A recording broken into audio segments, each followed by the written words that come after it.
ഉച്ചയ്ക്ക് ലഞ്ചിൻ്റെ ടൈം ആയപ്പോൾ കറി വെക്കാൻ നോക്കിയപ്പോൾ കറി വെക്കാൻ പറ്റിയ സാധനങ്ങളൊന്നുമില്ല. അപ്പോൾ നോക്കിയപ്പോൾ കണ്ടത് 2 പഴുത്ത ഏത്തപ്പഴം. എങ്കിൽ അത് വെച്ചൊരു കാച്ച് കാച്ചാന്ന് കരുതി.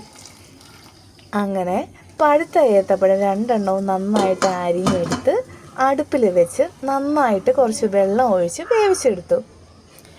തേങ്ങ പൊട്ടിച്ചപ്പോഴത്തേക്കും അത് ചിരട്ടയിൽ നിന്നും അതേപടി ഇളവി വന്നു. അപ്പോൾ തേങ്ങ ചിരവുന്നതും ലാഭമായി. അത് കുറച്ചരിഞ്ഞ് മിക്സിയിലിട്ട് ജസ്റ്റ് ഒന്ന് ഗ്രൈൻഡ് ചെയ്തെടുത്തു.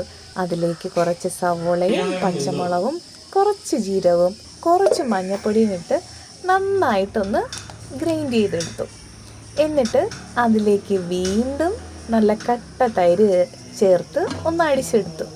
എന്നിട്ട് അപ്പോഴത്തേക്കും നമ്മുടെ ഏത്തപ്പഴം നന്നായിട്ട് വെന്ത് വന്നിട്ടുണ്ടായിരുന്നു കേട്ടോ. അത് നന്നായിട്ടൊന്ന് വീണ്ടും ഒന്ന് ഉടച്ച് ചേർത്ത് കൊടുത്തിട്ട് ഈ അരച്ച അരപ്പ് നമ്മുടെ ഈ ഏത്തപ്പഴം അവിച്ച് വേവിച്ച് ഉടച്ചതിലേക്ക് ചേർത്ത് കൊടുത്തു.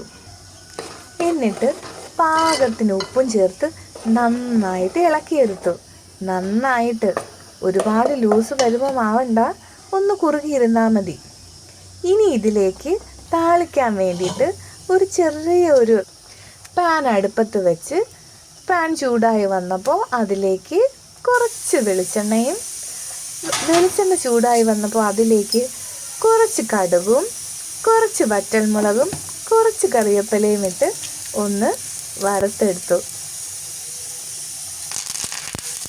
എന്നിട്ട് നമ്മുടെ കറി മറ്റേ അടുപ്പിൽ തിളച്ചുകൊണ്ടിരുന്ന കറിയിലേക്ക്, ഏത്തപ്പഴം കറിയിലേക്ക് ഈ വറുത്ത സാധനങ്ങളെല്ലാം കൂടെ അങ്ങ് ചേർത്ത് കൊടുത്തു. ആഹാ, വല്ലാത്തൊരു മണമായിരുന്നു കേട്ടോ.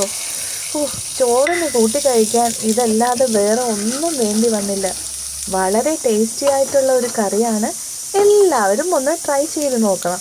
ഓക്കെ, വീഡിയോ ഇഷ്ടപ്പെടുകയാണെങ്കിൽ എല്ലാവരും ലൈക്കും സബ്സ്ക്രൈബും ചെയ്യണം.